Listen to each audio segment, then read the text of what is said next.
The NBA regular season has tipped. We are off and running. And what better way to ring it in with the third part of a belated preview, which is about ranking offenses 1 through 30, mixed in with some early season reactions. Welcome to Chucking Darts, a podcast of informed, rigorous, reckless, harmless, speculative, and fun predictions about the game we love. You can call me Chuck. This is episode 234. Episode 233 was another part of my season preview. That was with Jack Quantrill of the Drop Step podcast. Jack and I did sort of a draft where we basically each selected our 5 favorite over-under locks, so to speak, as a way of sort of synthesizing league-wide or our expectations league-wide. So please go and check that out. Shout out to my beautiful Wiz, well on their way to hitting their over of 20 and a half games, but that was then, this is now. And this episode is about offenses and where we expect them to tier out 1 through 30. And to help me do that is a dear, dear friend of the program, Raptors extraordinaire, Esfandiar Baraheni. Es, welcome back. How are you? What up, dog? Hello, hello. Appreciate you having me on. As always, ready to chuck some darts, dude, because we are a week into the NBA season, and I feel like I have a pretty good read on most of the teams that we're going to talk about and maybe preview here, but also going to be chucking some darts here because things change very quickly in an 82 game season. And yeah, so we'll see. They do indeed, but I am going to, you know what? I will embrace the haters who are going to come after, who are going to aggregate me for posting such a controversial preview 2.5 games into the season. I don't care. I still feel like this is a valid preview episode. And so, Yeah. come at me, man. I'm all for rage bait. That's what I love. I'm a troll. It's great. First of all, congratulations. Your interview with Mr. McGrady dropped this Yeah. past week. Is that correct? How was that? Yes, T Mac. Yeah, he was cool, man. He was very down to earth, very chill. Definitely knows that like he's into the analyst thing now. He's definitely in his bag for that. So he was prepared for all the NBA questions that I was throwing his way. Yeah, I mean, look, the NBC broadcast looked great too. To follow up to that, like I don't know if you got a chance to watch any of the NBC games, but the preview Mm-hmm. stuff looked great. Amazon's product looks good, really good too.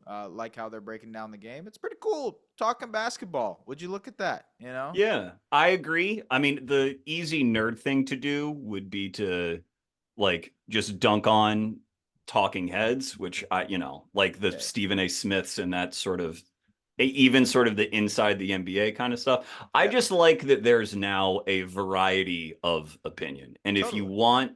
if you want to see the more analytically inclined, there's like people who really know what they're like. Nash, Nowitzki, Udonis already have very good chemistry. They know what they're doing.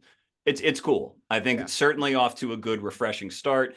And did you grow up with the NBA on NBC? I forget if you're too young to have I'm enjoyed that. probably a little too young. I remember faintly, I think I was around for maybe like the last year that the Mm-hmm. NBA was on NBC.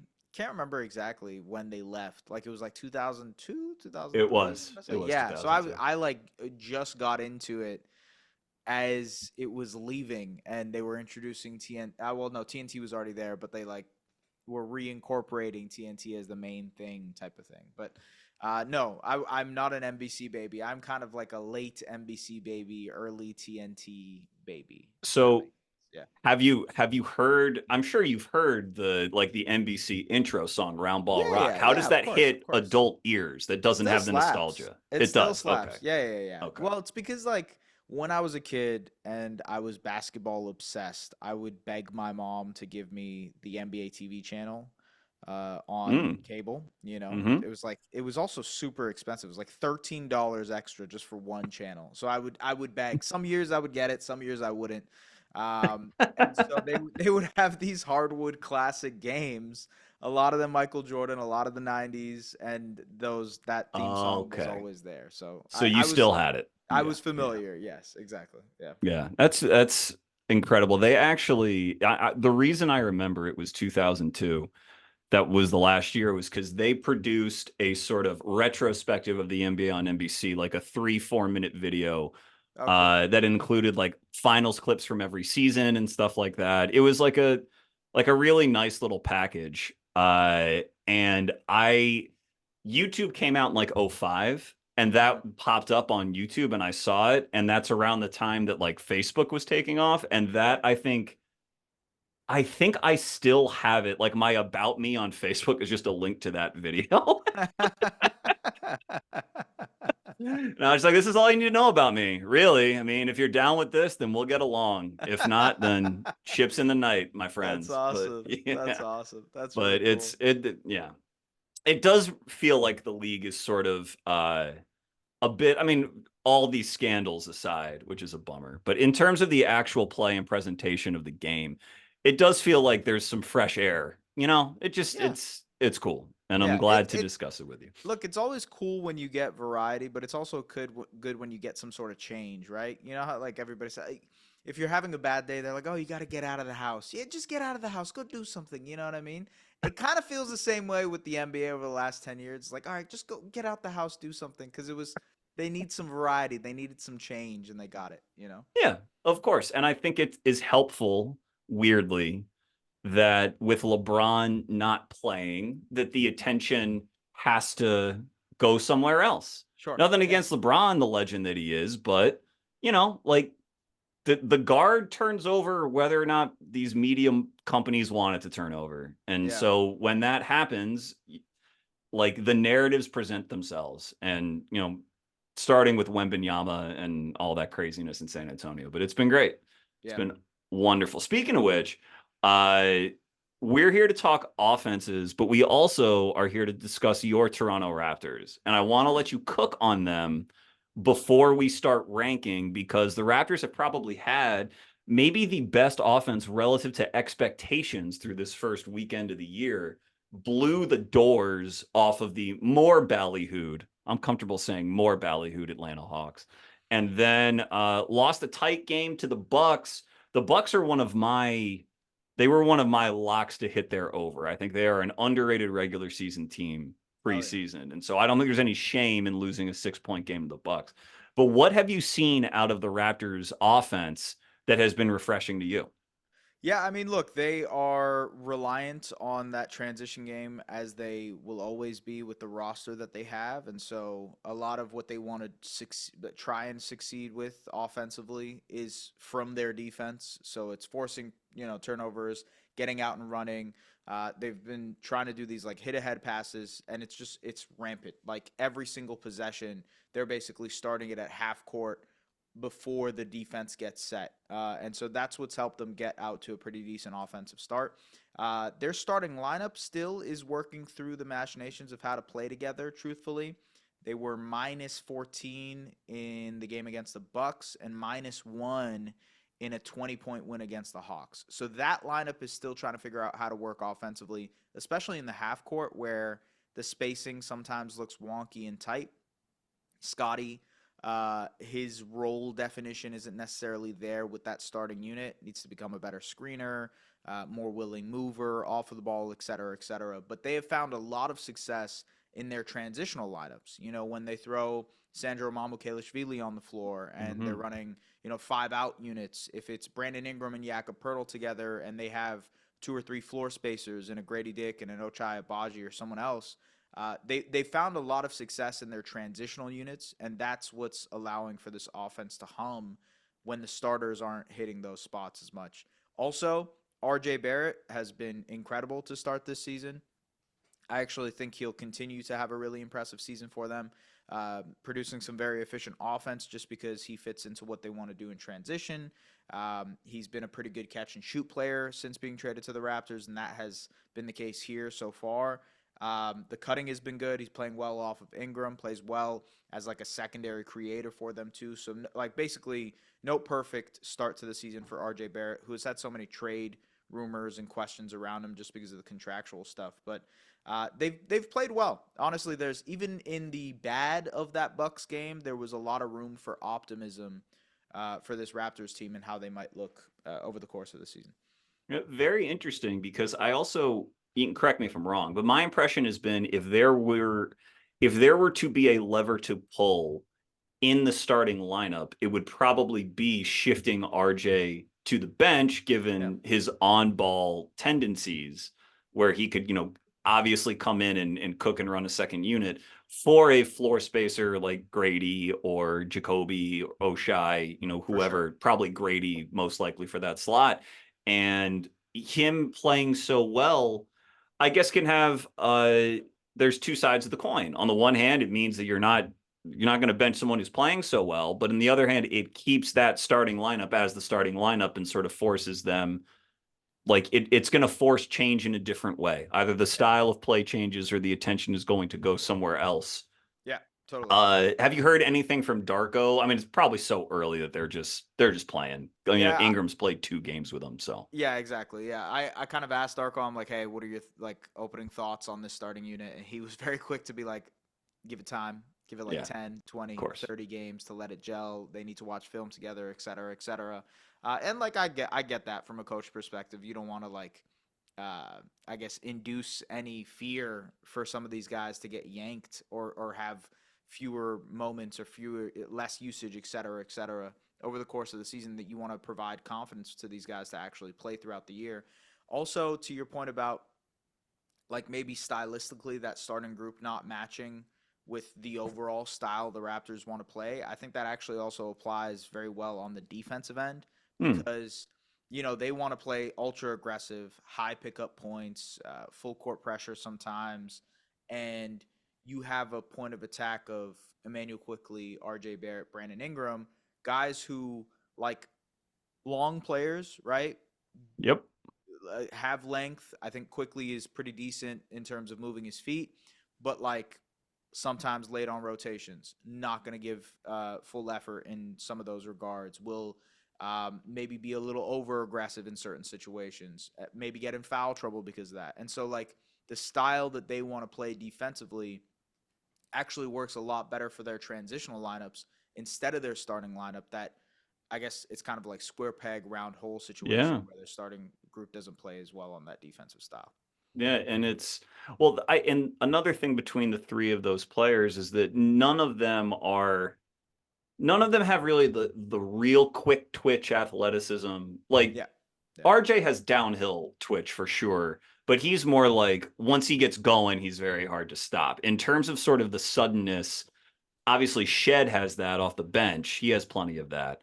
But those three I would probably say are maybe average to below average in terms of like overall like explosive twitch that you would normally see with these point of attack, what I Yeah, would call 100%. switchblade kind of guard defenders.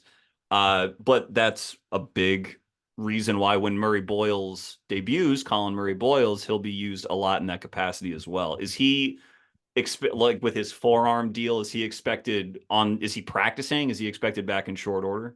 He is practicing. He dealt with contact last I heard when they were in Toronto on Friday. I'm not sure if he'll play today against Dallas. We're recording this on Sunday. Not sure if he'll get to play against the Mavericks. We'll see, but he should be back within the week, I'd imagine. Yeah. Okay. Yeah. Excellent. In my defensive preview of Toronto, I said that, I had them whatever in a tier 11 to 20 somewhere, but I said that they Sure. were a real bet if they could figure anything out on offense to basically stay out of transition on Hmm. defense, Yeah. that I thought they were a real bet to get into the top 10. And I, sung Murray Boyles' praises at length in that episode. But I just think so highly of him. Again, not the easiest lineup math to figure out, especially, Mogbo's a second-year player with a lot of Yeah. defensive talent as well. Yep. But I can't wait to watch him. I cannot Same, dude. cannot wait to watch him in the It's regular like the season. one part I've really enjoyed the Raptors so far this season in terms of like, oh, cool, BI is juicing this half court offense. Like getting a guy who can literally take a shot when they didn't have that last year has been a bright spot. And seeing some of the other guys fall into their respective roles has been fun. The transition game has been a lot of fun to watch too, and seeing some of the role players figure things out off the bench has been intriguing. The one thing that's missing is CMB because Yeah. that guy was awesome in the preseason. He was pretty fun in summer league too. How he's able to impose himself. I mean, basically everybody that I saw or talked to in training camp was like, this guy is special. He's Hmm. so physically imposing, and he knows it. Like you talk to him, and I believe Samson asked him a question when we were in training camp, and he's like, "What was one thing that you've been surprised by when it comes to matching up with other guys?" He's like, "I'm pretty physical. Like I've realized that I can hold up physically better than I thought I would." So that's a good sign, and we'll see how it looks against other competition. Yeah, I mean, you're a veteran of it at this point about understanding there's lip service that teams pay to young players, of course, because they're not going to come out and say this young player is For sure. unimpressive, Yep. especially when it's a top 10 pick. And then there's you need to listen to me. Like I like I Yeah, yeah, want yeah, yeah. like when what I heard from Raptors players was like I do not want to be defended by him. Not like Yeah, he's yeah, impressive, like you guys don't understand. I don't want any part of him, and yeah. I Like feel very we comfortable have saying to that. avoid him. Like RJ was like, we have to avoid him at all costs. So Yeah. like that's the type of exciting defender this Raptors team is going to get. And to your point about like the point of attack stuff, yes, he fits in perfectly to what they want to do there. So, Yeah. yeah, I'm excited to see where he gets slotted into lineups because that's a key part to this whole Yeah. thing for sure. It will be very fun to watch. But let's back to offense. We have to Yeah. resist our little nerdy temptation just to talk about point of attack defense for this entire episode. All right. So this is going to be about offenses 1 to 30, but we'll tier them out. Obviously, the focus of the discussion will tilt towards the top 15 or 20, Sure. away from sort of the teams that will end up sort of pseudo tanking or tanking towards the end of the year. So, Yeah. who is in your top tier and who is your top offense? Okay, so my number one offense for this year is going to be the New York Knicks. I think Ooh, the Knicks okay. were a very good offense last year. I think they were top five last season. They've added Mike Brown, very inventive offensive coach. They're going deeper into their depth chart. They're running like a 10-man unit from what I've seen so far, sometimes 11-man unit. And maybe you might say, well, that doesn't mean they're going to have a better offense, but I think it'll mean fresher legs. I think they're going to Mm-hmm. run more. I think they're going to play in transition a lot more. I think they're just going to be more fluid and have more options and more answers to some of the switch heavy schemes that they'll see. I'm intrigued by Karl Anthony Towns having the ball and making more decisions, although, again, maybe that's a point against a top tier offense. But yeah, look, you have Jalen Brunson, you have Karl Anthony Towns, you have all these role players who can knock down shots and maybe create in a pinch for themselves too. I think the Knicks will be the number one offense in the league. Tremendous, tremendous. And were they like in a tier of their own, or did you have No, other no, no, teams no. I have sniffing other them? teams. Yeah, yeah. I Okay. had one, two, three, four, five in my elite offense tier. Okay. Would you like Okay. me to So list in the elite, or do you want to name your number one offense? I'm sure that my number one will be in your list. So list them out. Go ahead. Okay. So the Knicks, Mm-hmm. the Oklahoma City Thunder, Mm-hmm. the Golden State Warriors, Okay. the Cleveland Cavaliers, and All right. The Denver Nuggets. Okay. So So I believe, if I'm not mistaken, Oklahoma City was my number one, and the cool. Knicks were my number four. And I Okay. think I was Oklahoma City, Cleveland, Mhm. Denver, New York Fair. were Sure. my offenses. I Yeah. think so with New York, obviously I'm not here to poo-poo them. I have them as the fourth ranked offense.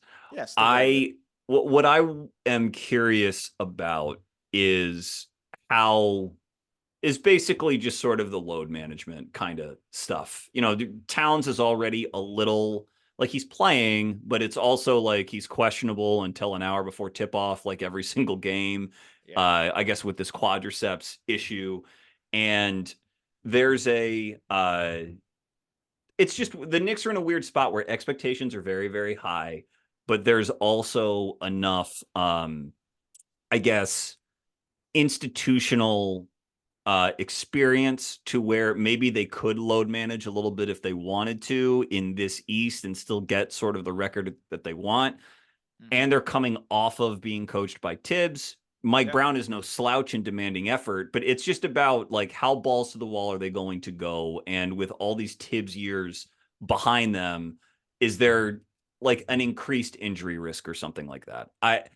I don't want to focus on that too much because talking about injury risks really is not fun for purposes of this exercise. Yeah. But I am intrigued about if Towns is playing five a lot, you know, Lucas Kaplan, who was on my defense episode, his impression is that he thinks that Deuce McBride is going to start a healthy amount for them. Hmm. With Hart coming off the bench. Hart obviously is coming off of injury himself as well. Do you Yeah. think that that is their best offensive lineup as well, to have McBride in that two spot and then Bridges and Anunoby? Yeah, absolutely. Yeah, look, I think there's a defensive element to having the Mitch Rob double big lineup, and that way they succeed defensively. But for their offense purposes, absolutely, Deuce is the best option for them to start. I don't think it should be Josh Hart. I think Josh kind of works well as like a bench utility knife. Let's run in transition. Let's grab and go stuff that he loves to do. So I would prefer Deuce because one, I think he still helps on the defensive end at the point of attack, and two, solid, like doesn't take up tons of usage, but also solid shot maker, can knock down his threes, can play off of guys. They have some offensive options there also, and this is a very small part to what I'm talking about when it comes to the Knicks. I kind of like what Tyler Kolek has brought over the first couple of games, like, and Sure. he's been baked into their rotation so Yep. far. 10-man rotation. He's basically the ninth or 10th guy. I kind of like what he brings as a decision maker for them. And like just makes solid reads, can attack the basket, like does solid point guard stuff for like 10 minutes a game, and that's really all you need when you have Jalen Brunson on the floor. So yeah. Yeah, I noticed that as well. I think the Kolek has always been like an assist to turnover freak. Hmm. Like he the ball will be cared for in his hands. And I think Yes. he actually impressed me a lot more like in summer league his rookie year. He didn't play much for Thibodeau, but I could already tell that he was a little bit better than maybe I gave him credit for in that Right. draft. I think it's very, very important that they play him in order to save Brunson as much as possible. I do worry about that. Maybe, I'm worrying too much, but Hmm. anything you can use to save Brunson is good. Yeah, And I agree. uh, I think that Yabusele is going to be productive for them as long as they are able to get out and run. Not that he Hmm. has no, he can punish a mismatch or whatever, hit the occasional corner three.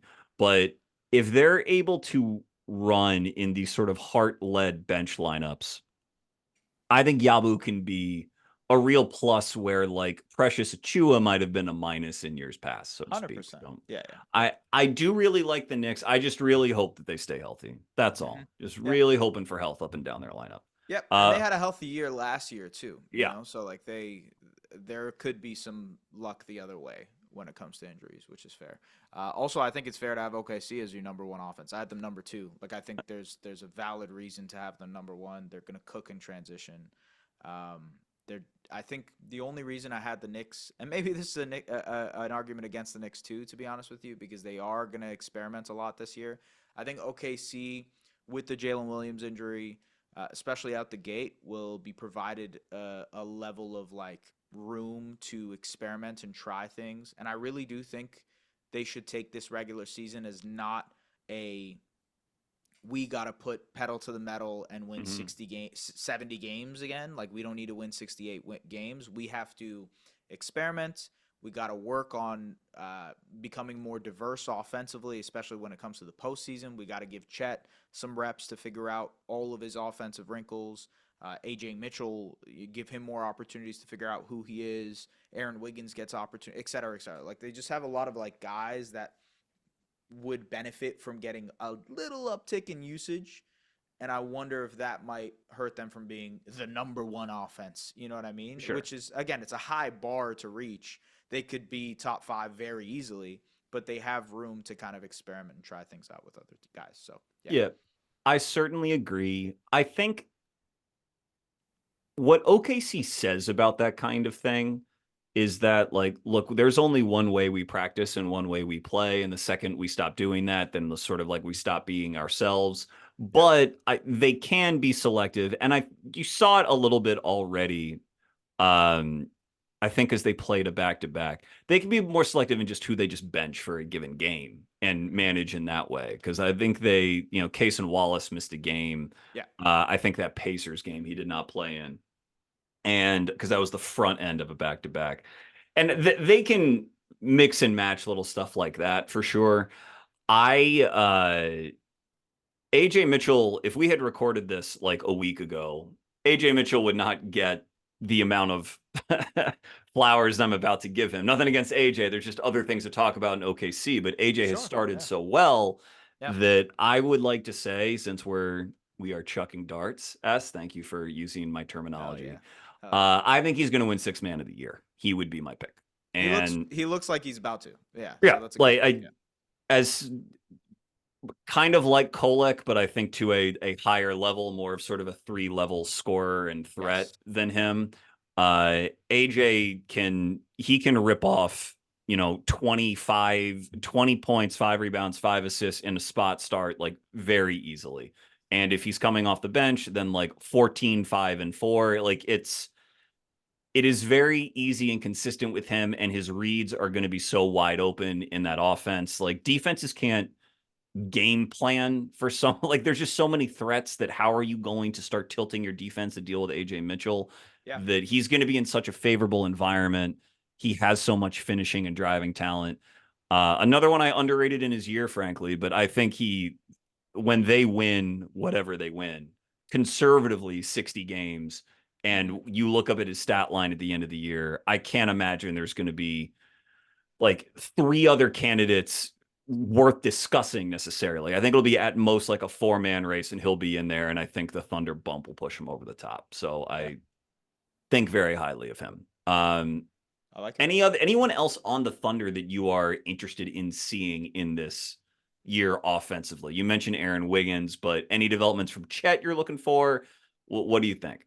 Yeah, Chet is. I think Chet is the focal point. I mean, AJ is a huge part and a huge development because they've needed a tertiary ball handler next to J Dub and Shea, and so Mhm. I think that addresses a need, especially come postseason time, to like, hey, we need a ball handler here when Shea is not on the floor or next to J Dub. Let's just throw AJ in there and see what he can do. I actually think that addresses something that they needed last season in the postseason too. Chet though, it obviously he's been a pretty good regular season 3-point shooter. In Mhm. the postseason, his 3-point shot hasn't translated. I think a part of that is just like he wasn't healthy coming into last year's postseason run, so he didn't get like the rhythm and legs to be able to shoot from three as much as possible. But also, just becoming more consistent on that end as a shooter, diversifying his options offensively to like they ran, especially last regular season when he was healthy, they ran him off of pin downs and like curling actions to get him in the mid range area and settle for some jumpers. I think they should experiment with that more this year, just try and find something else offensively other than SGA ISOs or J Dub drives, Because I Mhm. think when you're a defending champion, the scout, everybody knows exactly what you're going to do. Everybody knows what you're going to try and how you're going to try and approach games. The more diverse and versatile you can be, the better it is for your chances of repeating. And Chet is a huge part of that, both on defense, both staying healthy, but also offensively making them more versatile. So, yeah. Yeah. It's interesting because typically with a big, you know, in today's game, it's very rare for a big to come into the league with a really polished post-up game. And you see it in a bunch of different bigs. Wemby is sort of an extreme example, but over the first several years, you want to see some sort of advancement in that post-up game, just as a tool in the toolbox to punish mismatches, to Yep. draw help in a different area of the floor to spray out, something like that. Chet, I don't really see, because they are so committed to playing five out and having their big set up on the perimeter, and also just given how skinny Chet continues to be relative to the NBA. I don't really see that post game arriving this year. So I don't think he's going to take like the leap of leaps that someone necessarily would envision for him. But I'd like to see him more as a facilitator because I think that he can certainly do that. Those sort of Totally. like hub touches and maybe do some split cuts Yeah. off of his decision making. Yeah, some of the Um, Hartenstein, like the Hartenstein sets that they have designed with him and the delay action, like throw Chet in those and see what he can do, right? exactly. Yeah. Totally. That's what I would like to a sort of wrinkle I would like to see out of them. And I just, last year they weren't terribly healthy and they finished whatever they finished, 1 or 2 in offense. It just feels like there's so much potential for them to experience positive growth up and down their roster, and they're so deep, and they're going to turn teams over so much that's my reasoning for them. But yeah, obviously both very high on them. Um, you say you had the Nuggets were fifth. You have the Cavs three. Who was your third team? I didn't really have them in much of an order other than having Knicks and Thunder 1 and 2. The other Okay, three, it's just kind of like those three I bake into being elite. So Warriors, Cavs, and Nuggets. I think Warriors. No, let's talk about the Warriors. yeah, yeah, Yeah, yeah, yeah. cook Because on the Warriors. that was the one difference we had, right? It You didn't. was. So look, I think maybe part of this is watching them over the last first couple of games and just being like, Hmm. wow, this looks really good when it's on, and so a little bit of recency bias here for sure. But I think I underrated this team heading into the year just because I kind of was like they're old. And by the way, these are all still valid things to consider for an 82 game season. They're a little Hmm. old. They're probably going to start resting guys. They're probably going to start, load managing Al Horford and Steph and Draymond will probably have like some nights on back to backs off. Same with Jimmy. I've really liked what I've seen from Jonathan Kuminga so far. Yep. They think he's been excellent. He's totally bought into what the Warriors want from him offensively. Pretty solid, like interior passing stuff that he's been doing too. If that trend continues, I think he will be an additive to what they want to do offensively. They outside of Jimmy, they needed someone else who can pressure the rim. And I mean, Steph pressures the rim, but Steph pressures the rim in a different way than like we talked about RJ Barrett earlier, but like battering ram, like get in there as much as you possibly Right.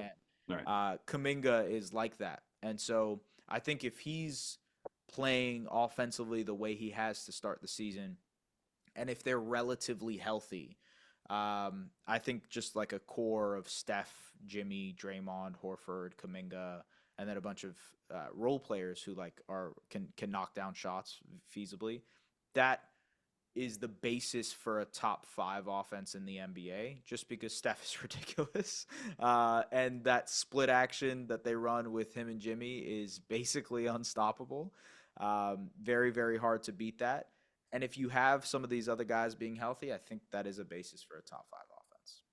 Yeah. Yeah, it would be a very cool top five offense because it would run counter. I mean, the Warriors have played differently schematically than lots of teams, but it would run counter to sort of the math behind Yeah, yeah. what top offenses usually do. I mean, they have healed to help juice their 3-point volume off the bench, Podchemsky here and there, but Mm-hmm. they would rely so much on rim cuts, and I Yes. think Yeah. they will end up relying so much on what Kuminga gives them since he is starting for them that it's like a big swing. I mean, Kuminga has looked very, very good. I think Steph has looked incredible these first Yeah. couple, just looked so good. Both sides of the ball, frankly, in my opinion, in these first couple of games.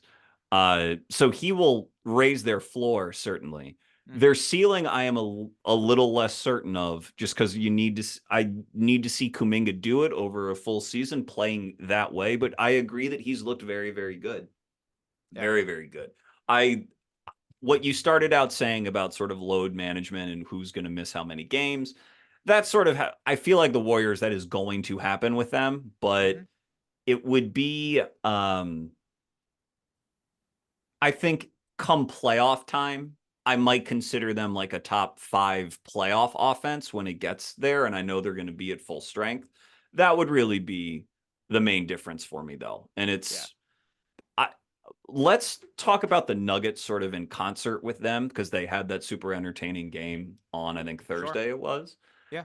But in that game, that's the game where Aaron Gordon goes for 50 and makes 10 of 11 threes and is just out of his mind.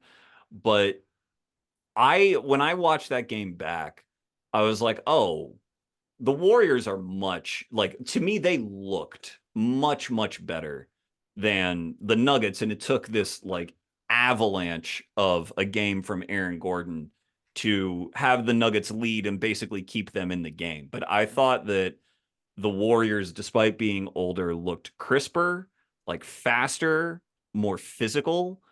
Um, and I thought that Jokic like is just not in game shape, Yeah, really. he, Like he didn't look good. Yeah. he and the last few minutes of regulation and OT, he started attacking the paint on offense a little more, but he operated a lot between like 18 and 25 feet in that game and really seemed like he was easing himself into it. And I think, Jokic is the picture of consistency normally. And I think most people who think about the Nuggets offense this year are just like, for regular season purposes, be like they'll be in the top 2, top 3. I mean, that's where I've had them in preseason.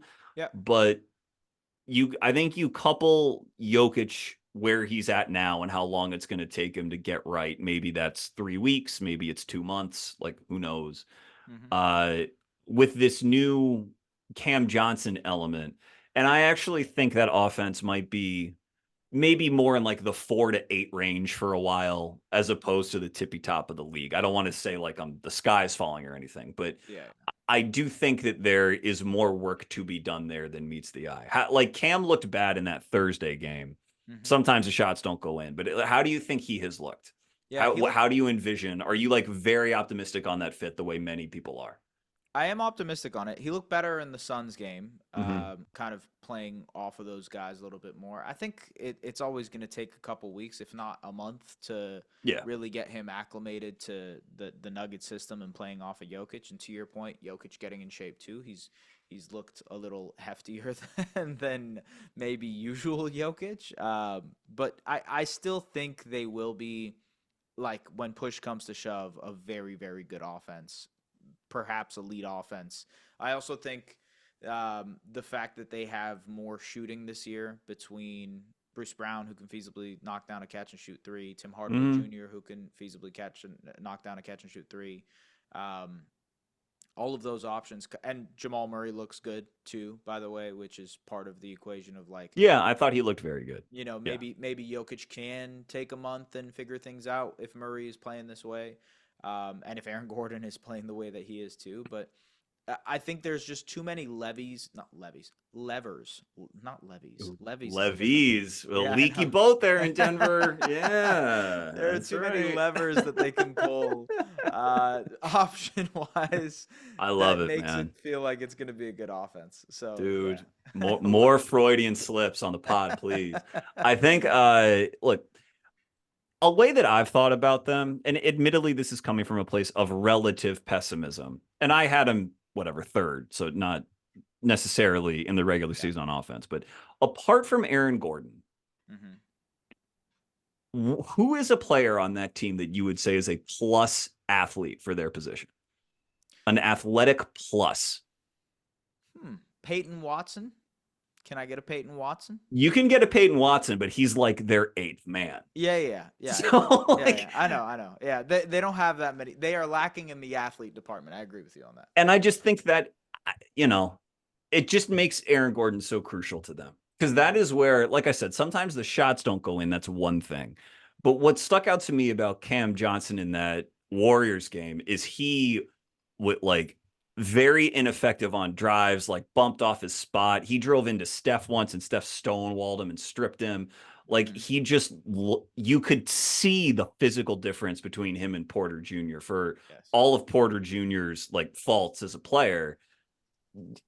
His physical, not as a driver, but like as a rebounder, as a cutter, defensively, his physical presence was always there, as well as his ability to get a shot up over anybody. And Hmm. so I viewed that Cam Johnson acquisition as like a solid acquisition, but I always thought they were sort of shrinking their margin for error because they were going to lose that physical element. And it's just something I'm going to monitor throughout the year. Yeah. If it just means their execution has to be so, so, so good. And it will be a lot of the time, but Yeah. I think their margins are a bit thinner than it seems. That's all. Yeah, that's fair. That is entirely fair. I have a tier below this that I was like considering throwing in here that I don't know should be in here. And it's just kind of like I've tiered it into one, two, three, four, five different tiers is Yeah, what I that's have it. about. That seems appropriate. Yeah. Okay. This is my good tier. Okay. Go for it. This is the Lakers, the Minnesota Timberwolves, Yeah. the LA Clippers, Mhm. and this is the team I struggled with the most, honestly, the Houston Rockets. Ooh. Yeah, I Okay. so the, okay, I'll start with them because I actually don't know if I even They were feel in my tier confident. 3, I would say, which is now is getting into like Yeah, mid, yeah, yes, yeah, high mid. But yeah, go yeah, ahead. Yes. they were like they still cracked. I think they were top 15 last year in offense, and they weren't a good half court offense. Like they were Right. bottom tier in half court efficiency. They were bottom tier in clutch efficiency, and so they still got out to winning. I think 50 games or 52 games, whatever it was last year. They still were a top 15 offense last year without Kevin Durant. Hmm. You add Kevin Durant, it alleviates some of the half court issues. It alleviates some of the clutch issues. I think that should go from they were 12th in offense last year. You should viably be able to get to 10 or like 9 if you have Mm. Kevin Durant fully healthy. That was the basis of my rationale for that. But yeah. Yeah, I get it. And I had them, and I did this pre Van Vliet injury, but I had them around 11 or 12 again, which was less of a referendum on their team and more just I liked other offenses more, many of Right. which you named. I think the main one that you did not list that I believe has the chance to be a very good offense is the Milwaukee Bucks. Cool. But I have them right below this tier. okay. And I also put the Atlanta Hawks as sort of like the bottom of the tier ahead of the Rockets, but we can talk about them in a minute. Cool. Um, the thing that I came back to with the Rockets is that Durant is obviously better than Van Vliet or Jalen Green or Dylan Brooks, Hmm. but you are subtracting so many shots when you take those three players away. Van Vliet and like Durant can't take all of them. All of that, all of this, like the vacuum of just shot taking and shot creation, a lot like some of which admittedly inefficient, but Jalen Green could pop on a given night. If he was Hmm. hot, then he could drive their offense and they would win the game and he would score 30 or whatever. Yeah. Uh, Brooks, obviously feast or famine, but like not shy about taking catch and shoot threes, very comfortable in doing that. Van Vliet, a bit more consistent. You are an FVV fan, I imagine. And Yes. so Absolutely. like you look at who then is tasked to create. And this goes back to they need a point guard now in the wake of Van Vliet leaving. They're just not only do they not have natural creators, but Udoka does not run a creative offensive system. Never has. Didn't do it in Boston either. And Absolutely. that devolved into a lot of ISO, and that was always sort of the criticism. I think the Raptors played him back before Udoka got there when it was Brad Stevens, but it was a similar idea that there was Yeah. just all the wing initiation meant that it got into ISO ball in tight spots at the end of games, and they don't have a wing initiator the caliber of Jason Tatum, with due respect to, an older Durant and a Men Thompson. Like there are just natural holes in the games of both of those two, I think. Durant is a playmaker, Amen is a shooter. Hmm. And where does the creation go? Yeah. Who else creates on the team? And like Tari's not a natural three-level creator. Jabari's not a natural three-level creator. They want to play three centers and they want to play two centers at a time so much. Like I think that there's a lot working against there being organic growth on the Hmm. team. And that is my concern with them. And I think they are more likely to make a move whenever the money adds up and they're able to do so. And maybe that isn't now. Obviously, this incorporates Reed Shepard and how good he's going to be and how much leash Udoka wants to give him. But I think there are factors working against it being a smooth improvement. That's all. Yeah, that's fair. Yeah. I agree with you on the Udoka point. Like they haven't been able to be like inventive with how they're gonna get shots. It's more just like here are the players, go out and play. Work to Yeah, your scheme. Um, I think like a couple of points I guess against or whatever, which I agree. Like for the most part, this was the team I struggled with the most to yeah, place. But like offensive rebounding. This team is going to crash the true. offensive glass like crazy. They will generate tons of possessions for that, and that will kind of like juice the numbers a little bit more.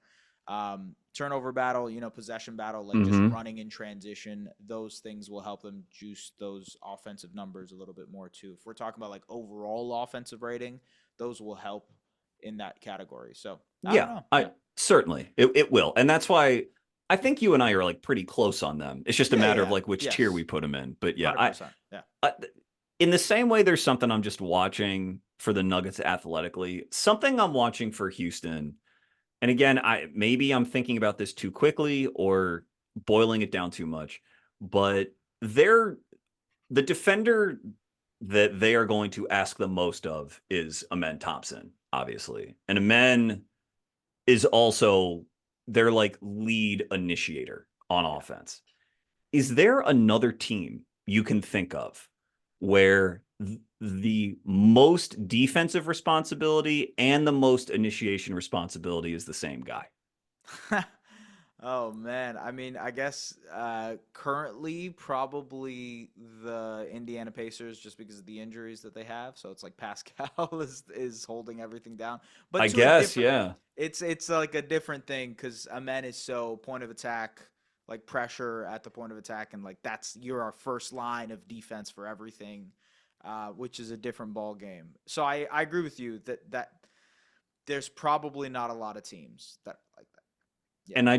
And it's hard. It's not Amen's amazing. I love Amen Yeah. as much as the next guy, Yeah. but like to anyone who's saying like he's taken a step, he's taken a leap, like watch what happens over the course of the regular season. If that's what there's a reason why no other team really has this in mind for a player, unless it's like out of dire injury related reasons. And even in Indiana, with as much as Matherin is operating the ball, like you can see that there might be a more even distribution offensively. And if that means that Yes. more has to fall on Durant's shoulders, that's fine. But I know how old Kevin Durant is because I am Kevin Durant's age. And believe me, Durant did not sign up for that. Like he does not want to point Durant his way through the regular season. So I'm just letting everyone know that that situation in Houston, I think, also bears watching. Yeah, that's fair. Yeah.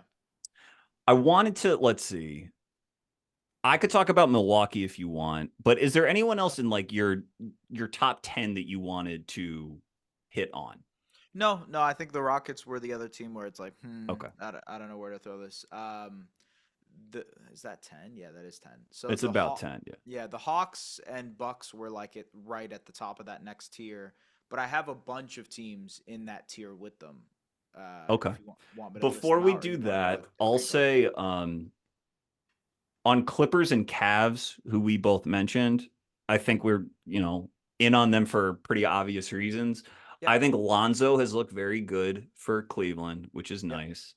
I I am a big believer in Atkinson's system in year 2 there. Like I was initially tempted to be a little more pessimistic on them because I like what Jerome gave them so much.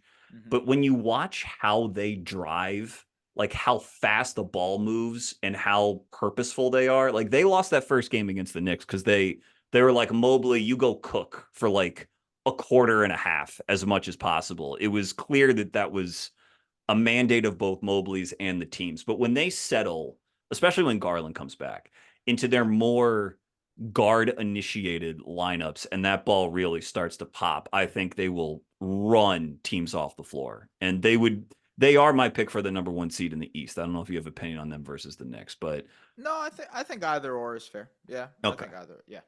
And I think with the Clippers, that game against Utah was something else.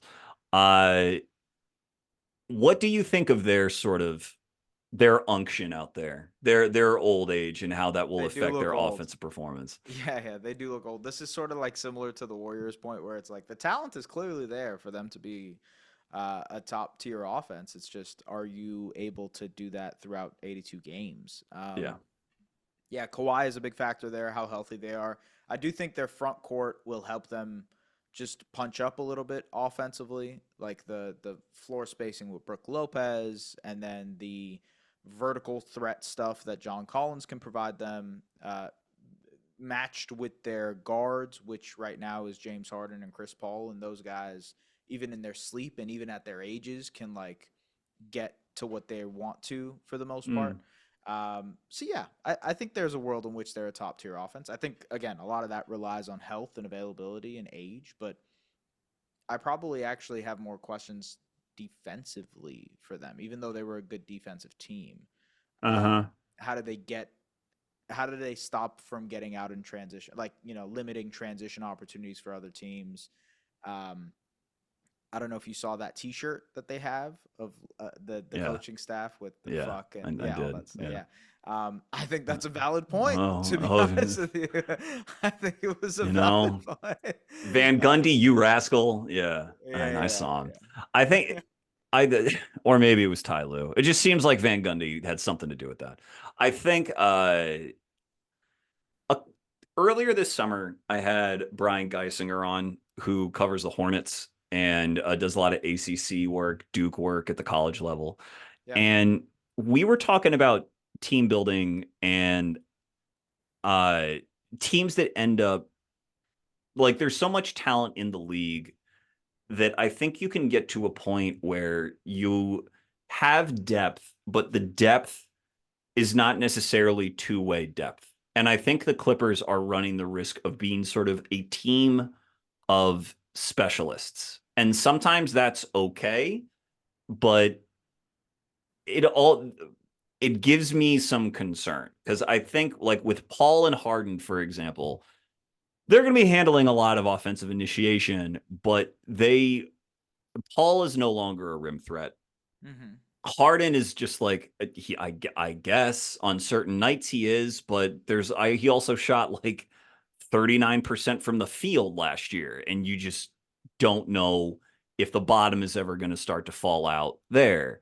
Yeah. Um, they have really defensively tilted guys like Chris Dunn and Derek Jones, who I like, but I worry that with their acquisitions, there is going to be pressure to really bench them.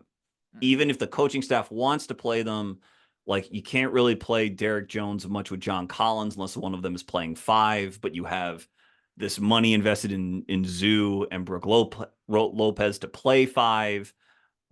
Dunn now is behind Bradley Beal. I know they didn't sign Beal for much, but I'm just kind of out on Beal, even at like certainly as a two-way player, maybe again as an offensive specialist.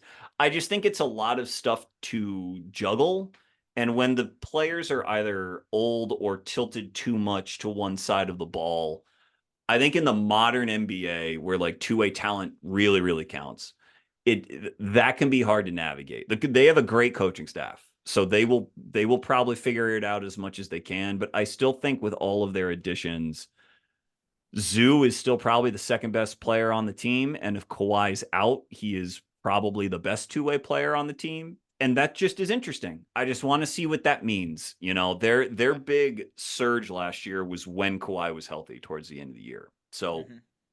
we'll see how healthy he can stay and if that holds everything up. I also had them sort of bottom half of the top 10, but no clue where to put them. Yeah. But I think they have a floor that's more mid now, Yeah. I I think it's believe that. possible. Yeah. Yeah. Yeah. Um, all right. So Milwaukee, Atlanta. Uh, Look, I talked about Milwaukee on this over under pod and talked about how optimistic I was on their offense. Then I just, so as you tell me where you are really concerned with them, because I think that Miles Turner as a spacer, not saying he's going to average 20 a night or anything, but I think that he just helps keep the paint vacated. He's got a quicker trigger than Brook did, can attack a closeout better than Brook did. And Giannis is Giannis. Like all these teams are dependent on help to a certain extent. Yep. But I think they've got enough shooting in Trent and in AJ Green. I like Ryan Rollins very subtly as a guy who can give them very good minutes. Cole Anthony is a pro who can cook here and there. And then it's sort of like whatever you can get from Porter, Kuzma, Portis is a bonus, certainly, but playing with Giannis tends to lift those kinds of guys up. So Yeah, yeah. that's where I thought they could be a top 10 offense. But what do you think? The minutes without Giannis Antetokounmpo. That's Yeah. basically where I'm at. Like I agree with you on all fronts that theoretically all of the stuff with Giannis makes tons of sense. The floor spacing, the 5 out. I mean, I just watched it, so I see how effective it can be. Giannis continually. I mean, like he basically every year adds another wrinkle to his game as a playmaker. Looks more poised on that front, even more than last year.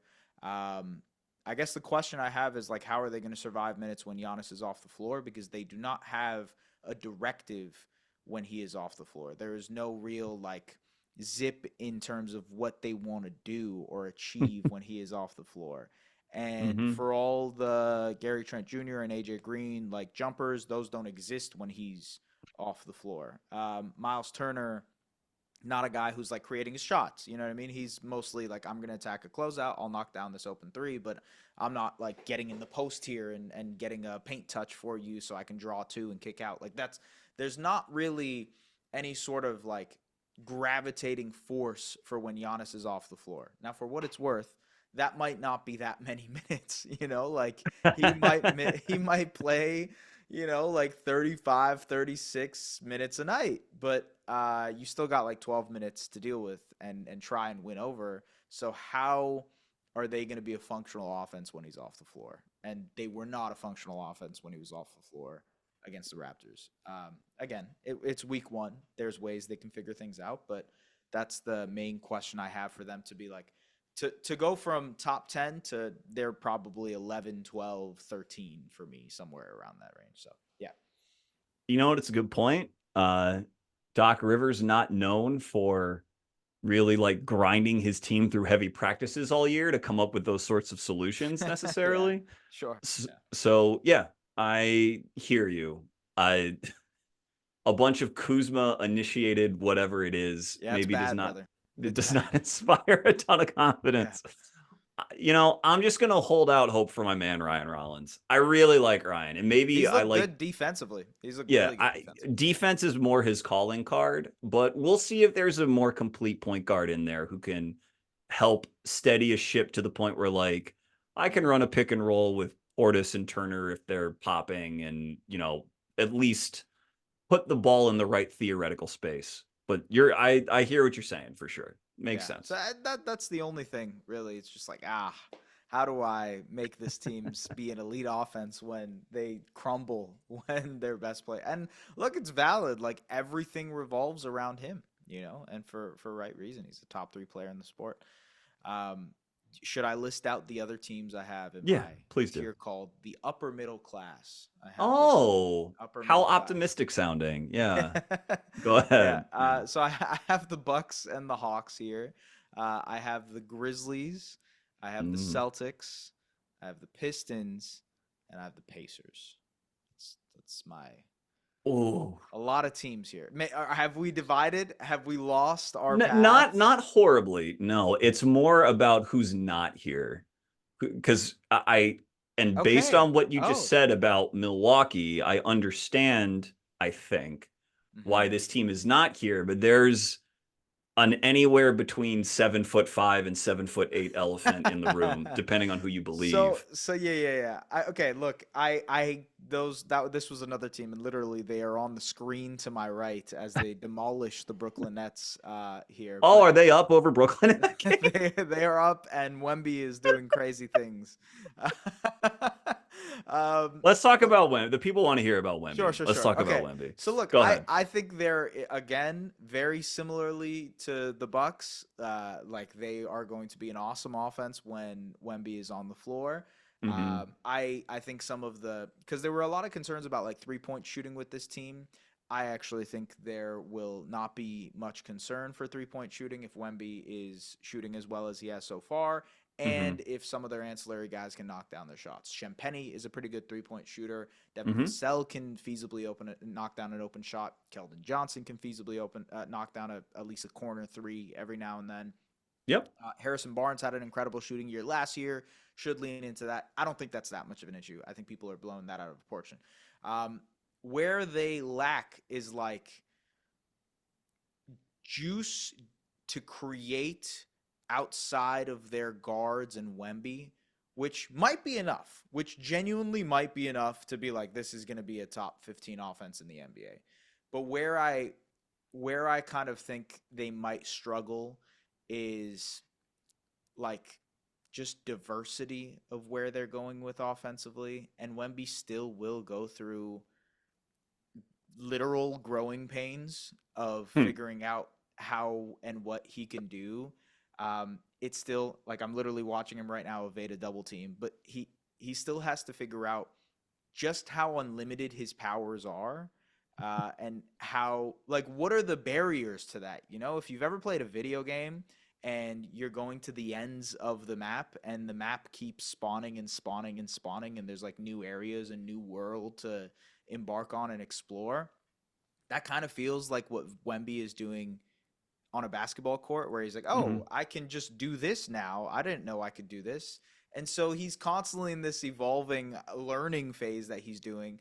I think there is a little bit of that might have some efficiency issues. That might have some like just one night he will struggle because he's figuring things out. Again, this is a guy who might end up like top 5 in MVP voting. So Dog. hard to make that argument. You know what I What I mean? said preseason is I thought MVP was a 3-person race, and I think he is one of the 3. Yeah, And now probably. with how Jokic has started, I think it may be a 2-person race. Mm-hmm. If I, he has this is I have this as 11 minutes left in the third quarter. I'm looking on my phone. Maybe it's a bit outdated. He has 20 points, 8 rebounds, 2, and 4 Yeah, he's incredible. Yes, with he no had. turnovers. So this Yeah, could be his first 5-by-5 game of the year. You know, who maybe. he's still. They've played, I believe, 3 or 4 games. I can't remember. He still does not have a turnover. Yeah. I So I like talked I'm convinced I'm actually talking myself out of this. I want to put them in upper middle class. I would like to change my thing. I'll That's knock fine. down the Look, this is why we talk Pacers. about it. That's why we Yeah, talk yeah, about it. Yeah. yeah.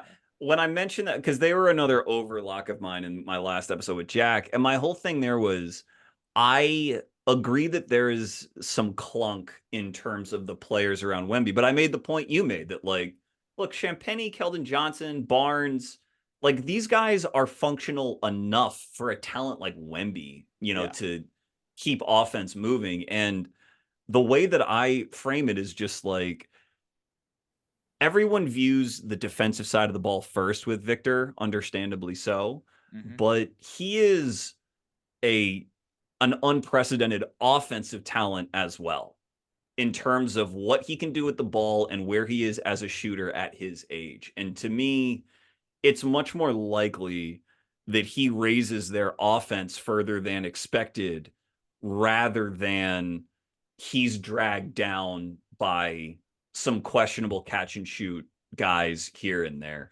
Yeah. I'm going to be interested to see what happens when they have Fox cuz like Right. obviously they're That's another element to this that we haven't seen yet. Yeah, for sure. yeah, I mean they're going to want to test out that obviously they're going to want to give that time. I actually think there's a chance that just through the acclimation process, their offense takes a step back when he comes back initially That's fair. because Yeah. he's going to want the ball. Not selfishly, but that's just how he has played. I guess he's cut off of Sabonis and everything, but he's still an initiator at heart. And if you are moving Wemby off the ball like that, it's not as though he's going to lack for options, Fox with the ball in his hands. But I think there's just a sort of I think there is more of a hard cap ceiling to any sort of De'Aaron Fox initiated offense. It still might be very good, but if you're now playing Castle more off the ball and in more of a catch and shoot role, I think that's not necessarily where he thrives.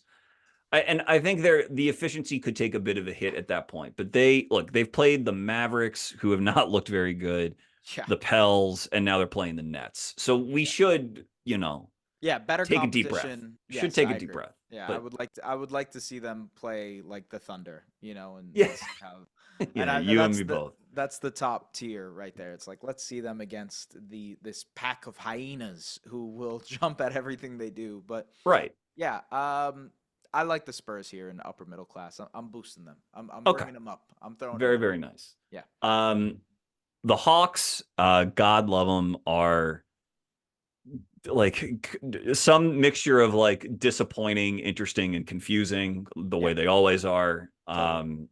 What have you seen? You obviously saw the Raptors Oof. leave quite an impression in Atlanta, I so also watched the Magic Hawks game on which they won. Friday They night, won that which they game. won. Yeah, it was Yeah, a good game. And I also watched their Thunder Hawks game, which they did not win. And correct. Shea did his thing, and it was incredible. Um, I think a lot of the Hawks' issues come on the defensive side of the ball. They have not looked good defensively whatsoever, and Hmm. I think they can be better than what they are defensively. I think they have just not performed to expectations on the defensive end. And everybody who was listening to this will probably jump out and say, "Oh, it's a Trey Young thing." You know, I don't think it's a Trey Young thing as much as like structurally, I don't think guys just know where to be at this point. You know, Hmm. I think schematically they've been trying to do a couple different things, whether it's like playing drop with Porzingis, but then when you play drop with Porzingis, you need at least a somewhat aggressive point of attack team. And do you have that point of attack defender other than Dyson Daniels to do that Who has really? missed one of these games, I believe, if I'm not mistaken. Yes, yeah, Yeah. I believe you're right. So Against like the that's Thunder, I think he did not play. Yeah. so that's my thing. It's like, all right, well, how are they going to survive defensively? I think that's the main question for me. I think they will figure out the offensive stuff pretty quickly. Jalen Johnson looks good and he looks healthy for the most part. I think there's a decent chance that he blossoms into an all-star level player. Hmm. Hopefully Porzingis stays healthy. That's probably the swing for the ceiling of this team offensively. So I think they're right here in that upper middle class territory. They can even, I would say, they have the potential to punch up and become like a top 10 offense if all Yeah. things go well. But it's just, yeah, will those things go well? So Yeah, that's where I had him top 10. Too early for me to come off of that or say that there's any like real new concern I have, apart from the fact that Porzingis already has like flu-like symptoms. yeah, Whenever it's Porzingis, I'm like, what are we really talking about here? Could that linger into something more serious? yeah, But uh, you know, I like Jalen Johnson a lot as well. My opinion is that he is their best overall player, but as much talk as there is of moving Trey off of the ball more, which I'm sure they would like to do, which is great. I also, you know, at the end of games down the stretch, like the ball's going to be in Trey's hands. yeah, yeah, And that's fine. Trey can generate very good offense. This isn't really a comment on their offense. I just, there's something about the physical makeup of this team as well. For as good a defender as Dyson is not really a freak athlete. He's long and he has great like anticipation, great hand placement, but he's not Jalen Suggs. Like I think Dyson is a more dependable defender than Jalen because he's not going to get hurt and he's not going to foul as much. But in terms of just physical force, hmm I don't know that Nikhil is necessarily that guy, like a good, solid, but not necessarily, uh, you know, CMB, we got to avoid him at all costs. Yeah, right, yeah, I get what you're saying. right. And I don't think Risashay is that guy when he's healthy. He's skinny and young. Even Jalen, for being like he's tall, athletic, but he's also kind of slender. Like just not. There's a difference between him and Kuminga, for example, in terms of force played with. Like there's lots of skill, but not necessarily. I think you're right in that you said they don't know where to be yet defensively. I think offensively they're going to be an execution based thing because I don't know that there's a ton of like really really easy money on this offense apart from Trey doing Trey stuff. And so much of Trey's easy money has been chained to like his floater. It's hmm been chained to him drawing free throws. And a lot of that stuff you're going to take a little bit of a step back from if you're moving him off the ball. Yeah. So I'm interested to see where the easy money really comes from. I think I would like to see the ball in Jalen Johnson's hands more, but there is an element of unknown here. I would agree. Yeah, I think that's fair. I think honestly, with a lot of these teams now, you're reaching into like unknown territory for some of them. Like I have the Grizzlies here too. I Oh have yeah, that's yeah, right. I have the Celtics and the Pistons in here too, and it's just like for a variety of reasons, I think there's like variance involved in some of the ways that these guys like to play. Celtics, especially, it's like, hey, we're going to juice the offense as much as possible with 3 point attempts. They're still leaning into that style.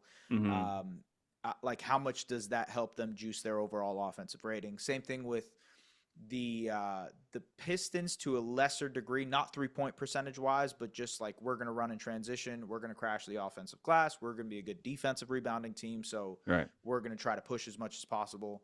And then the Grizzlies have the whole Tuamas Isalo element to them, where it's like they are now changing their offensive directive, how they want to play.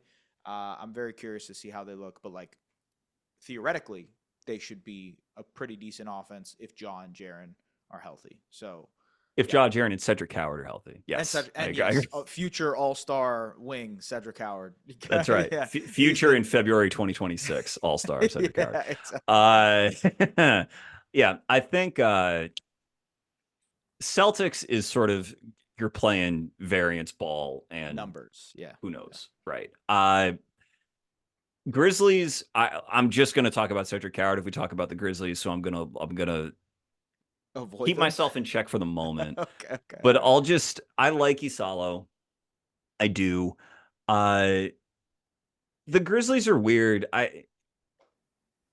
They are, I think, always they are perpetually kind of underrated a little bit every preseason because as a market, it's just such a small market that I think that the sort of analysis you get in the preseason where you're trying to look at every team as much as possible.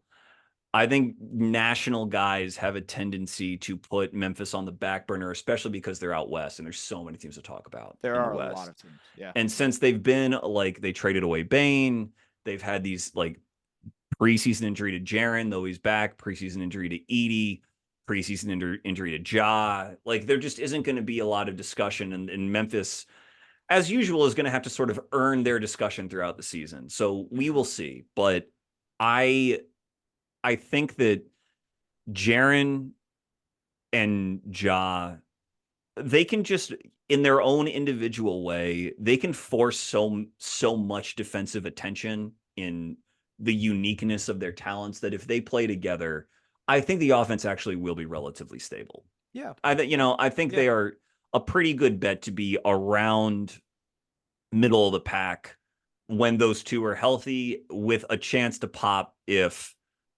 like Coward just numbers on Absurd. him are absolutely ridiculous. But Yeah, yeah, yeah. yeah, I mean, look, they were a top 10 offense last year, yeah, that's and my thing. Like, yeah, they had a good year last year out until the last 2 months of the season, yeah. So I like there's tons of opportunity for this team to actually be as And they good. started two rookies. Yes. If two rookies start and are okay, those are the ones like not every rookie takes a jump year two. A Hmm. rookie who really struggles in year one might still struggle in year two and maybe should not be playing. Yeah. But Wells and Edie clearly are NBA guys, like Yep. unequivocally. And those are the guys who like, oh, we get a full off season and we're going to be better. Now, Edie's off season didn't really happen the way that he would want, Yep. but when he comes back, that's another another levy to pull, another lever to pull. So like he may not be a 30-minute a night guy, especially coming off of ankle surgery, but in his minutes, he will draw defensive attention. Like he just Hmm. will. So Yep. I like Memphis's inclusion here. Another team. What do you think about Charlotte so far? I had Charlotte around Mm. here as well as sort of like this is my sort of dart that they're going to be a solid offense over the balance of the regular season. What do you think about Charlotte? I like it as a take. I thought about them. I have them in my lower middle class, so they Yeah. they are a tier below here. And like honestly, a lot of that is just health. Like Brandon Miller is already hurt. We'll see how serious the shoulder injury is for him. Yeah. Um, and then on top of that, like, LaMelo has been a guy who has missed a bunch of games. So can Yeah. they do that? But I think their rookies will help them offensively. Like Knipple will immediately help them offensively. He's looked really good, He actually. has. Kalkbrenner also will help them offensively. Pretty solid screener, dives to the basket, should eventually shoot. Hasn't shot much yet, but like there's a premise there for how he fits.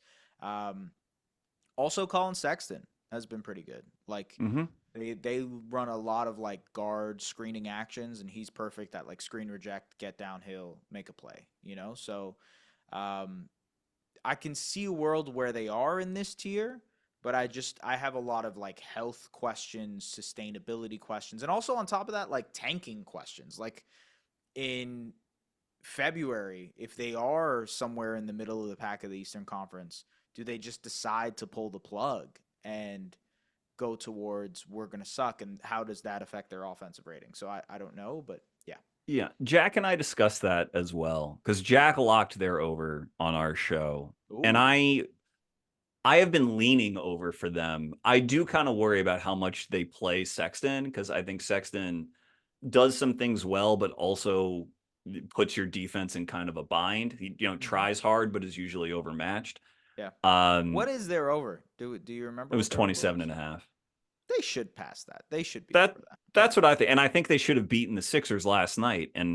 But down the stretch, LaMelo got into sort of maybe the scuzzier parts of his bag down the Mm-hmm. stretch in that game and took a step back 1 foot 27-footer with like 15 left on the shot clock. Like Yeah. I- Scuzzy kind of sounds like something new kids say. I know what Scuzzy is, but like Scuzzy kind of sounds like, yo, have you heard of Scuzzy? Like uh something. not going to use that word again. Thank you, No, S. no.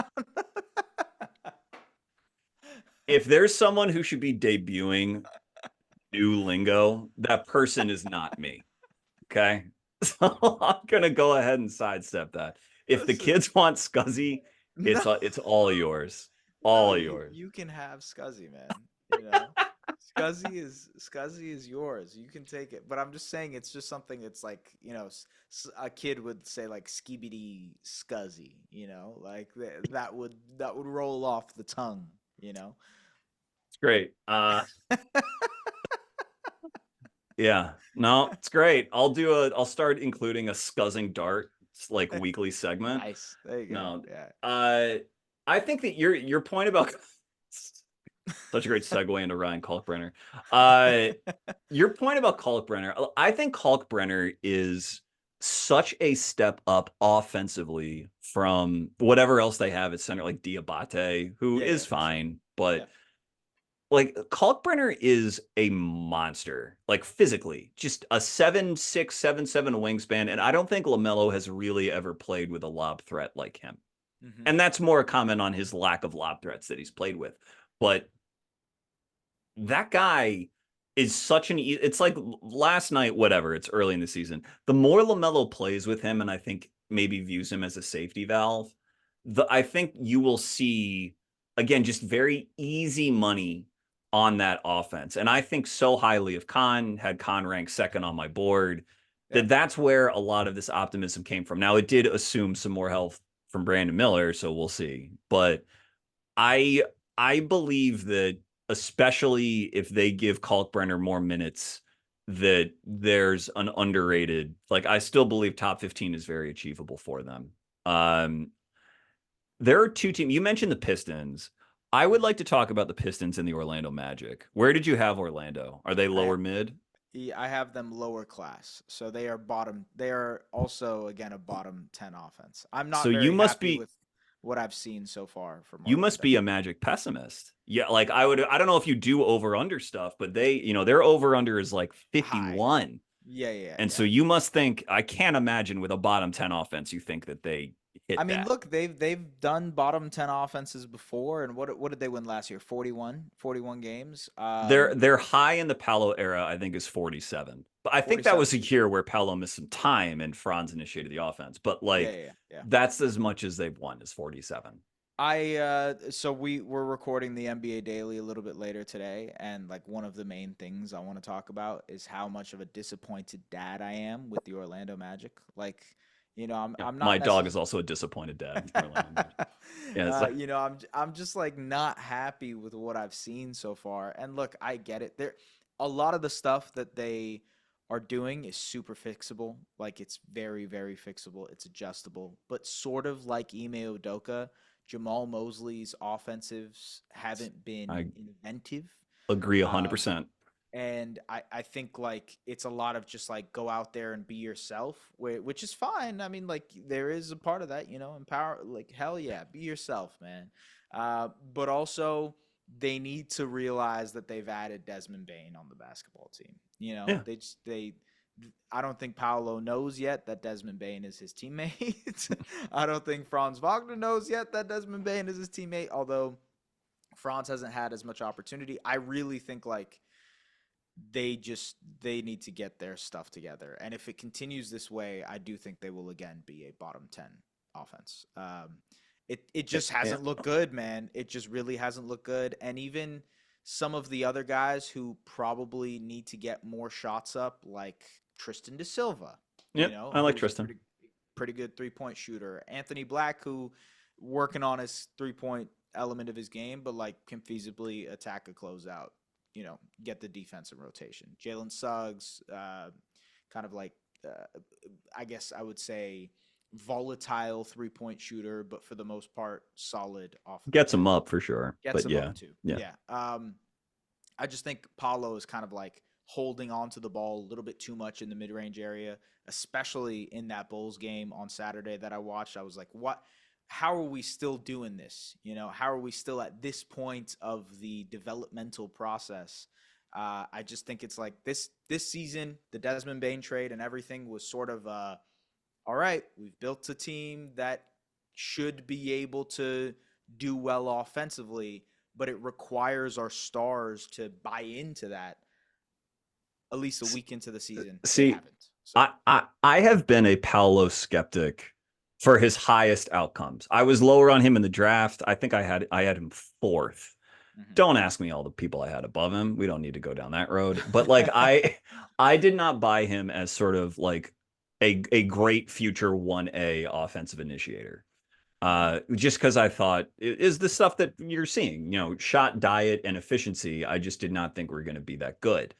Mhm. But I am hesitant to put it on him to say that like he hasn't he has not found a way to like mesh yet with Bane. It's very early. It So is. we It we we, is. we give Yeah. time for that. But I think the bigger deal with them is like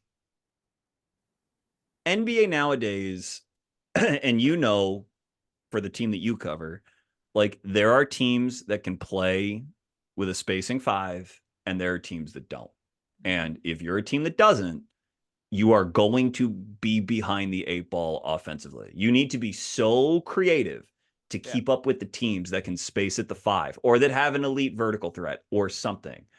And the Magic don't have an elite vertical threat at five. They don't have a spacing five, and they play a traditional five all the time because they have Goga and Wendell Carter. And like whatever, Mo Wagner may not be like a traditional five, so to speak, but he's not some offensive dynamo. Neither is No. Jonathan Isaac.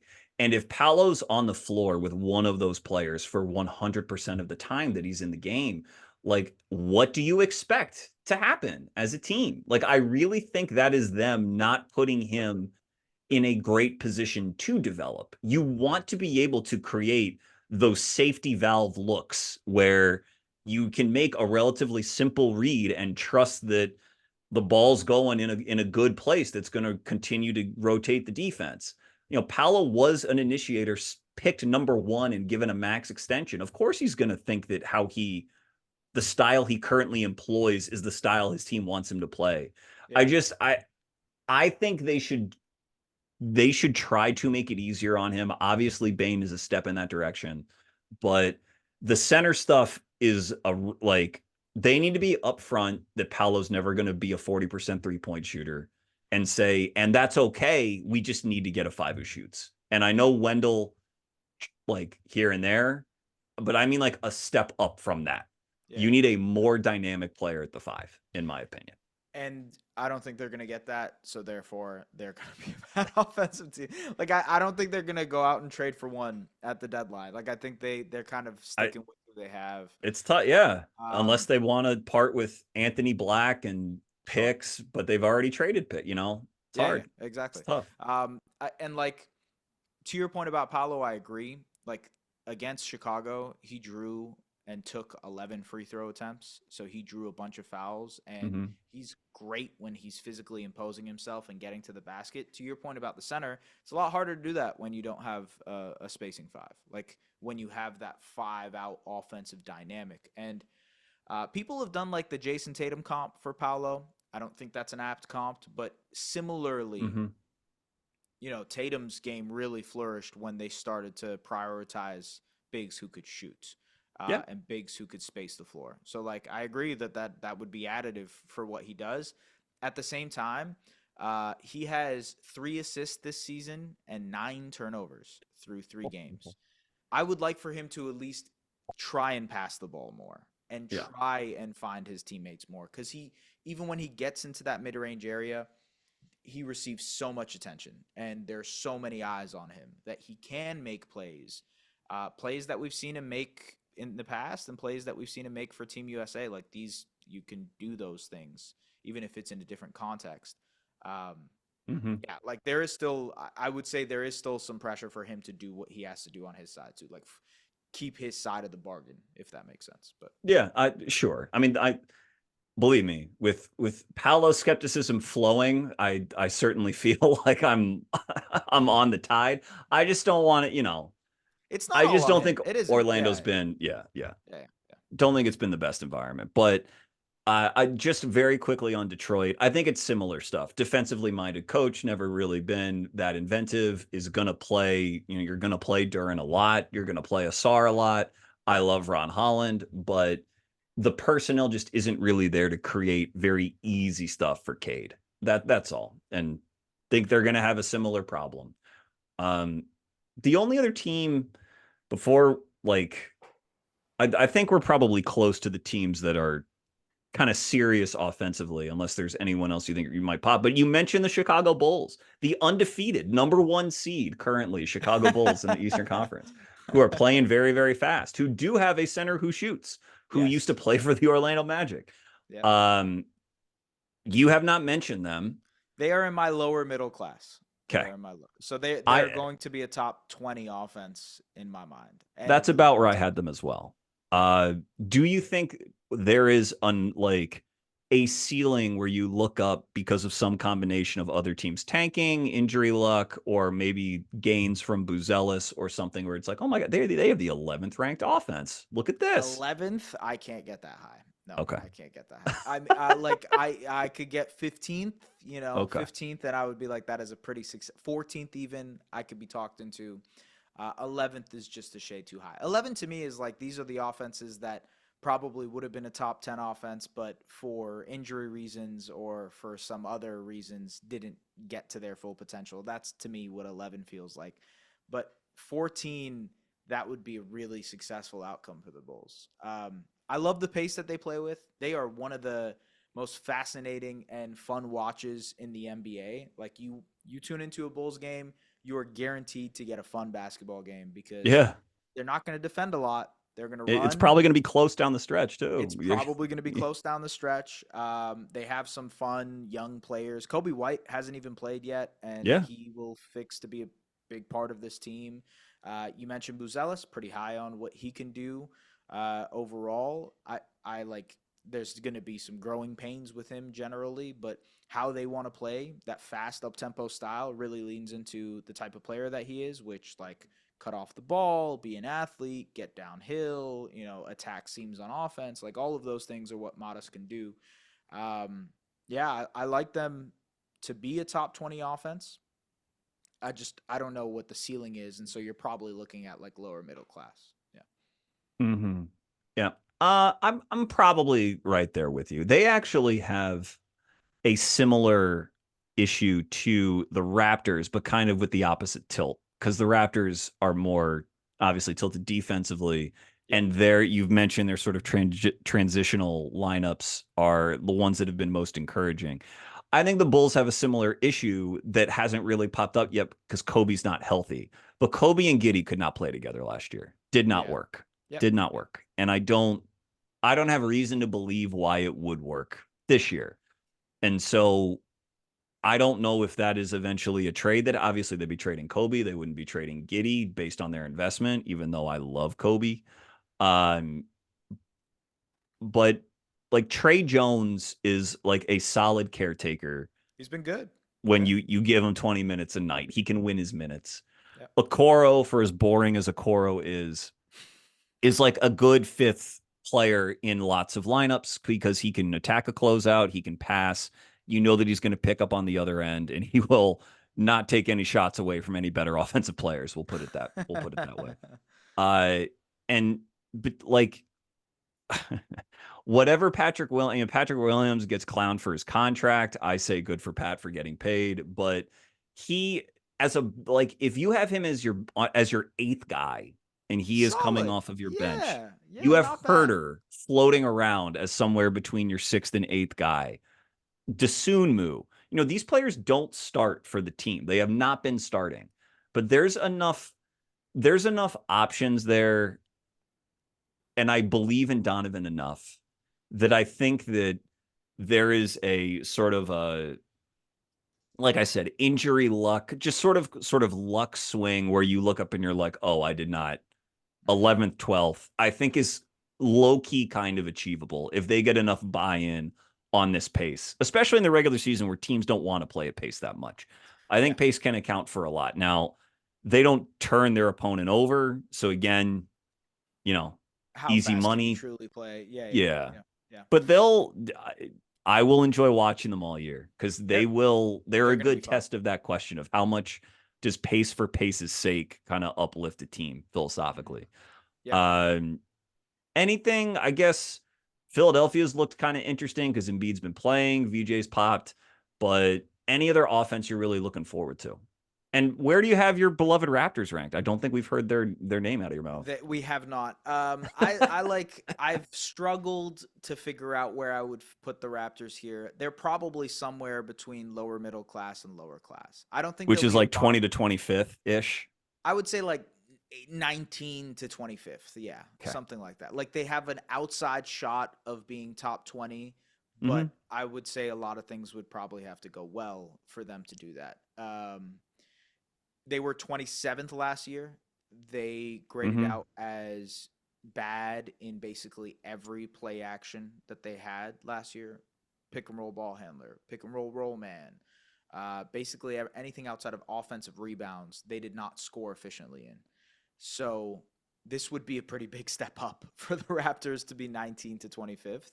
I think part of that is just like Brandon Ingram will help them score the ball more. I think with Brandon Ingram being there, they will. Some of the other players will be slotted into more well-suited offensive roles, whether that's R.J. Barrett, who we just talked about, Emmanuel Quickly, who will be able to play off the catch more, Scotty Barnes, who hopefully will be, working as like a screener, finisher, roller type more often, working in the dunker spot, play more efficiently offensively. They have some freaky lineups that they can go to, as I mentioned before, with the transitional looks that can allow some of those ball dominant players to spread their wings more for Scotty to lean into like I'm going to be point forward Scotty and kind of do a Giannis impression where I'm barreling to the basket and finding shooters. Um, or they can do the Bi Jakob connection and like we're spamming this high pick and roll and we've got Grady Dick and Ochai Baji and Jameson Battle, in the corners ready Mm-hmm. to shoot and knock down shots. So they have like functionality to what they want to do offensively now. How efficient that looks, how effective that is against certain matchups and against certain teams, that's where I fail to see them being a top 20 offense. I think they have a really good chance of being a top 10 defense. Yeah. And Yeah. the way that they crack the top 20 offensively is if they're a very good defense Yeah, of and the course. Yeah. transitional stuff starts humming in a way that allows them to crack into 18, 19, So, yeah. Yeah. I think that's fair. It's about where I had them. I would like to also mention uh, Brandon Ingram's former team, the Pelicans, who I imagine were in your lower. Look, they They're have in that same area, that's same-ish it's area a as me. weird area this year, Yeah, yeah, yeah. just because Zion again, if Zion's healthy, I can't imagine that they're one of the 10 worst offenses in the NBA. I Right. can't Yeah, same. Yeah. cannot imagine that. And he has played in every game so far, like pretty big minutes. So Mhm. we'll see. But I'm more curious about who's in your bottom five. Like that's who I've like who did you look so at and say there's no way, you know? Brooklyn, Yeah. Phoenix, Oh, uh, okay. All right. Sacramento. Uh, Offense. Wow. yeah, I just, You're just dude, discarding them. You're like, all right, I'm tired of. the Scuzzamento King. No, I'm sorry, I would never say that. I think, um, no, it's just the combination of like Russ and Schroeder and like what, What is this? Yeah. yeah, Right. it's Yeah. probably a little low for probably a little low for them, but I don't know. I'm with Sacramento. It's like show me it working. Because I Sure. can't imagine how it like hums. I can imagine like great individual Sabonis nights. I can imagine nights where like Levine, it's all just like pouring in, and DeRozan does his thing at the end of games. Hmm. I just don't see how there's a proof of concept that this is what you're going to get from them night to night. Wow. Hell So yeah. that I, That's awesome, dude. I love that. I had them in my lower middle class because I was like, there's no way a team that is all in on offense doesn't end up being. I'll say this: I like their offense more than the Dallas Mavericks. I'll say that I if they're going to have start the Cooper at point guard yeah, all year, yeah. then I have I would yeah.